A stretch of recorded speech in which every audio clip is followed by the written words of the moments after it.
اسلامی معلومات۔ الحمد لله رب العالمين والصلاة والسلام على رسوله الكريم، أما بعد فأعوذ بالله من الشيطان الرجيم، بسم الله الرحمن الرحيم. قال الله تعالى في القرآن المجيد والفرقان الحميد: لقد رضي الله عن المؤمنين إذ يبايعونك تحت الشجرة فعلم ما في قلوبهم فأنزل السكينة عليهم وأثابهم فتحا قريبا. وقال النبي صلى الله عليه وآله وسلم: لكل نبي رفيق، ورفيق يعني في الجنة عثمان بن عفان. صدق اللہ العلی العظیم. محترم سامعین، آج 18 ذی الحجہ خلیفہ ثالث عثمان غنی رضی اللہ تعالی عنہ کی شہادت کا دن ہے.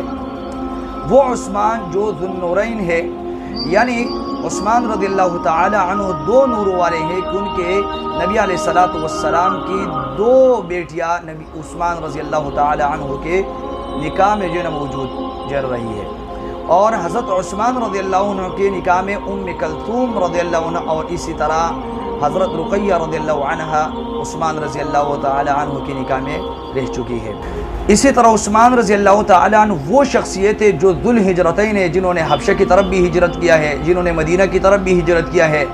اور حضرت عثمان رضی اللہ تعالی عنہ وہ عثمان جو ذو البشارتین ہیں، جن کو بشارتیں ملی ہیں جنت کے 10 مبشرہ میں سے ہے. نبی علیہ الصلوۃ والسلام نے فرمایا: من حفر بئر روم فلہ الجنہ، جس نے بئر روما کو جینا کودا تو فلہ الجنہ، اس کے لیے جنت ہے. حضرت عثمان بن عفان رضی اللہ تعالی عنہ کو اللہ تعالیٰ نے بہت مال سے نوازا تھا. عثمان رضی اللہ تعالیٰ نے وہ بئر روما اپنے ہی خرچے سے، اپنے ہی مال سے اس کو خرید کر مسلمانوں کے لیے وقف کر دیا. تو رسول اللہ صلی اللہ علیہ وآلہ وسلم کے اس فرمان مبارک کی وجہ سے جو ہے نا اس کے لیے فلاح الجنہ، جنت ہی اس کے لیے اللہ تعالیٰ نے لکھ دی ہے. اسی طرح مسجد نبوی کی جب توسیع ہو رہی تھی تو ایک یعنی توسیع کے لیے زمین کی ضرورت تھی. نبی علیہ السلام نے فرمایا: من یشتری بقعۃ آل فلان فیزیدها فی المسجد بخیر له منها فی الجنہ، کہ کون ہے جو فلاں کی زمین جو ہے نا خرید کر مسجد میں اضافہ کر دے جس کو جنت میں اس سے بہتر جگہ ملے گا. تو اس کے بعد حضرت عثمان بن عفان رضی اللہ تعالی عنہ نے 25,000 روایت میں آتا ہے یا 20,000 درہم پر انہیں خرید کر مسجد نبوی کے لیے اس کو وقف کر دیا، اور مسجد نبوی کے حصے کو اس کے ذریعے سے بڑھا دیا گیا. تو اس سے بھی جو ہے نا حضرت عثمان رضی اللہ تعالی عنہ کو جو ہے نا بشارت ملتی ہے جنت کی.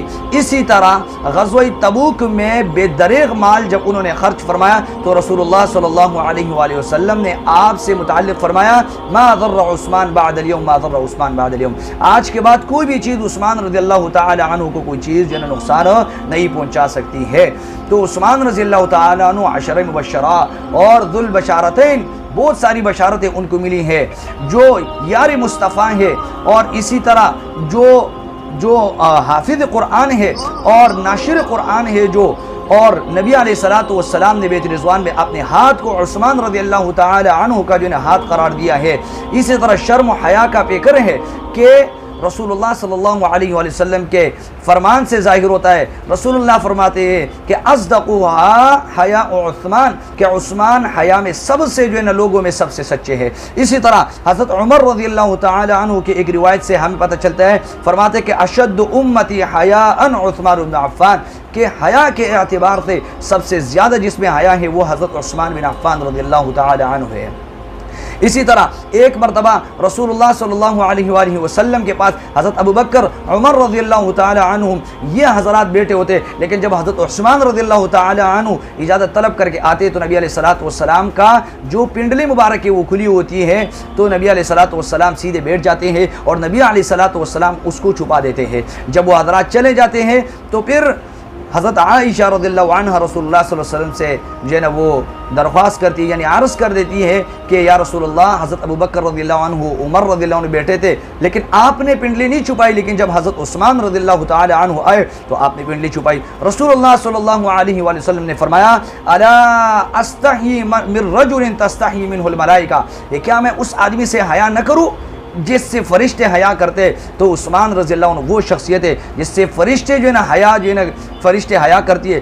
تو مختلف روایات میں ان کے حیا کے بارے میں ملتا ہے. لیکن آج کے زمانے میں اگر عورت کو ہم دیکھیں تو اگر عورت جو ہے نا حیا کو اپنائے گی نہیں تو اس کے نسوانیت کا جو نور ہے وہ چلا جائے گا، وہ ختم ہو جائے گا. جبکہ حضرت عثمان رضی اللہ تعالی عنہ جو ایک مرد اور ایک صحابی ہوتے ہوئے اتنے جو ہے حیا کا اہتمام فرماتے، لیکن ایک عورت ہوتے ہوئے بھی اگر وہ پردے کا اہتمام نہ کرے تو یہ بہت ناانصافی والی اور کم عقلی والی جو ہے کیا ہے بات ہے.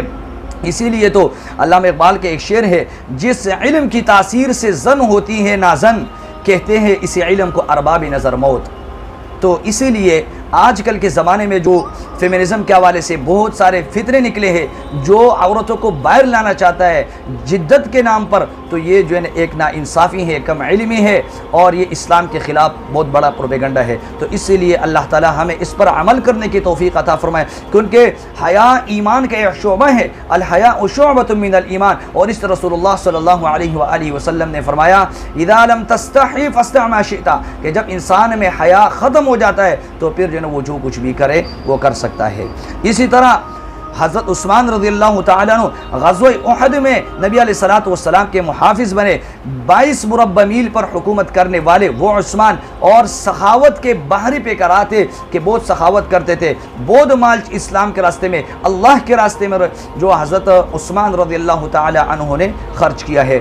اور کیا شاعر نے بہت خوب مجھے نہ کہا ہے، گر شرم و حیا پر کوئی دیوان لکھے گا، وہ شرم و حیا پر کوئی دیوان لکھے گا، مجھ کے ہے یقین سیرت عثمان لکھے گا. تو حضرت عثمان رضی اللہ تعالی عنہ جو اتنے صفات کے اور امتیازات کے شخصیت ہے، اور اتنی بڑی شخصیت جن کو آج 18 ذی الحجہ خلیفہ ثالث حضرت عثمان غنی رضی اللہ تعالی عنہ کو جو شہید کیا جاتا ہے 40 دن کے محاصرے کے بعد، اللہ تعالیٰ ان کے درجات بلند فرمائے اور ہمیں ان کے راستے پر چلنے کی توفیق عطا فرمائے.